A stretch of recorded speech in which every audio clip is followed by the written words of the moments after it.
So I originally wasn't going to do a video on this specific achievement, but I thought about it a little bit more and realized I should probably at least discuss it or kind of go over it quickly. Now this one isn't going to have anything talking about the preset or anything. There's nothing special here. And if you've seen the Grandmaster challenge, it's going to have a lot of the same things in there, but I have the recording pulled up here, so let's go ahead and go over it. And as you can see, preset completely standard, at least for Mage Melee Hybrid. It has all the relevant weapons for each style. It has a Gricko swap. I have one EOF per combat style. The black one is for Iban Staff. The green one is for Declaw. And just like with Siru, I am on the normal spellbook to take advantage of Eclipse Soul, giving the additional 4% crit chance. Now, an Ambassador surviving on Eclipse Soul was a little bit sketchy, so I did go ahead and bring some food. I brought some Blue Blubbers and some Super Guthix rests. And the last thing that's kind of hard to make out, I'm not sure how to make this bar disappear on Windows. I think it's Windows Movie Player. I don't even remember the name of this program. But if we look right here, you will see I have a Dragon Battle Axe. That's the only main thing. This is a very standard build that I use, or pre-build, I should say, in which all I'm going to essentially do here is build up Lang stacks on the dummy and then go ahead and charge up a Dragon Battle Axe spec, grab Adrenaline, stall an Incendiary, grab more Adrenaline, and then run in and do a pre-build on a combat dummy. This is pretty much the same build I use on most things with a melee start, when I'm doing Art Glacore farming, when I did that update video, the start of Karapak, basically any place that I am using a Zerk to try and rush in and do a bunch of damage on the first little bit of a boss, I essentially use this pre-build. So we'll just go ahead and play. I grabbed Adrenaline. I went over to the combat dummies. Now, if you set a combat dummy on max hit and use a meteor, you can turn the dummy to max hit mode and you can generate adren off of your declaw. See, they're all critting here. Those are all giving adrenaline refund, and you can use things like flurry to help get more adrenaline. But essentially what you're doing this for is giving you as much hit spam as possible in a short amount of time in order to try and build up the Lang stacks right here. I'm getting a little bit unlucky here. I spammed out quite a few claws, but we're at least up to 5, and I don't believe I was going for the full 10. I think I was just getting good enough. Yeah, I started to run away to already build. I had gotten to 6, called it good enough, and just decided to do the attempt. And here I'm grabbing Dragon Battle Axe per usual and installing an Incendiary, and then we go ahead and run in. Now I went ahead and paused right here because I want to mention, if you use either Darkness or Lord of Bones to stall your Incendiary or carry the stall to get in further into the dungeon, there is a delay when you teleport on the chest, or at least when you're finishing the teleport animation, you get to your actual destination. There is a slight delay, so you might not be able to press Lord of Bones when you need to, so I would just press either one of them before you teleport. And what I was doing when I got here is, again, hitting Lord of Bones just to keep my stall up, and I was coming over and going in line with this plant right here, moving out a tile, and that's where I would drop my dummy. And in Elite Dungeons, there is a small radius around the bank, or the chest, I should say, that you can bank at, where you can drop combat dummies. You can't drop them anywhere in the dungeon, but you can drop it here and it gives you a straight shot down to Ambassador. But on the pre-build, all I did was target cycle, release the Incendiary shot, and use a Natural Instinct, Piercing Shot, Gricko with a dual wield equip on my melee weapons, and then I surge dove down here. Now I paused here to showcase something that happens because I didn't dismiss the combat dummy. I'm still technically targeting it all the way back here, and when you surge dive down in one tick or surge dive on separate ticks, the tick perfect part doesn't matter, but what happens is once you become stationary, you will then face your target again. So if you try and surge again or go into Ambassador, even if you're all the way out near the boss, your character will still face towards this dummy that is way back here. So all I was doing is using Anticipate and clicking on a tile here to correct the direction of my character, so that way I could then just Zerk, Surge, and then target cycle Barge. Now the rotation here was pretty simple. I didn't manage to Smoke Cloud. Let's see, did I actually press Smoke Cloud when I bled the Assault? That would be good to know. Zerk, target cycle Barge. I did press the input there, unless I just fat fingered. Let me check. It would help if I went back to the right timestamp. yeah, I hit 6 there, which is my smoke cloud key, and for whatever reason, it decided not to go off, so we can just chalk that up to being a dead put. But essentially the rotation was barge, smoke cloud with the assault bleed, and then spam out, I believe it was 4 or 5 dragon claws, but we'll let the rotation play out here. So I bled the assault, went over here, and just started spamming out D claws. There's claw number 2.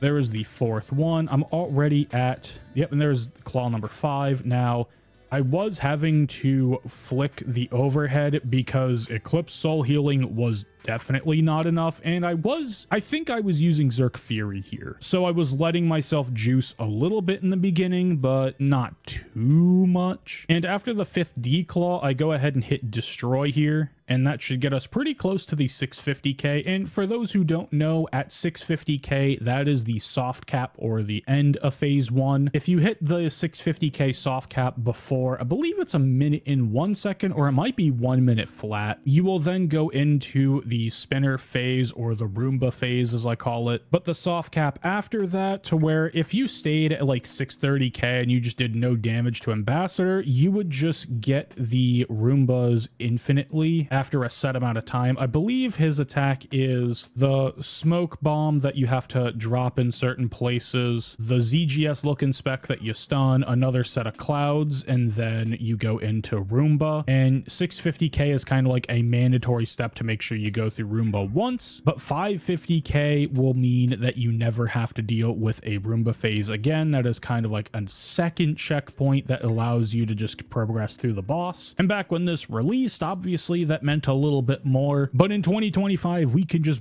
bulldoze our way through this HP. It's 100k in a few game ticks, which with a fully built up Zerk with D-backs and everything honestly is not too much of an ass to get 100k in 1 tick. So what I was doing is, after my destroy, I would chaos roar and run away, and then 2 or 3 ticks later just press assault. And as soon as I saw the animation proc, that's when I was pressing Lang Spec, and it was all hitting on the same tick. So in theory, you don't have to worry about timing this too much on his auto attacks, because he checks for the soft cap clearance on every single auto attack that he does. So depending on when you start doing damage to do this skip, based on the amount of time from his last auto attack, that is how much time you have to do the skip. It might sound confusing as I sit here and try to explain it, but honestly, once you try and do a few skips, you'll see how it works pretty quickly and you'll be able to figure it out. But I'll go ahead and play, and then it's the Chaos War, run in with the stalled assault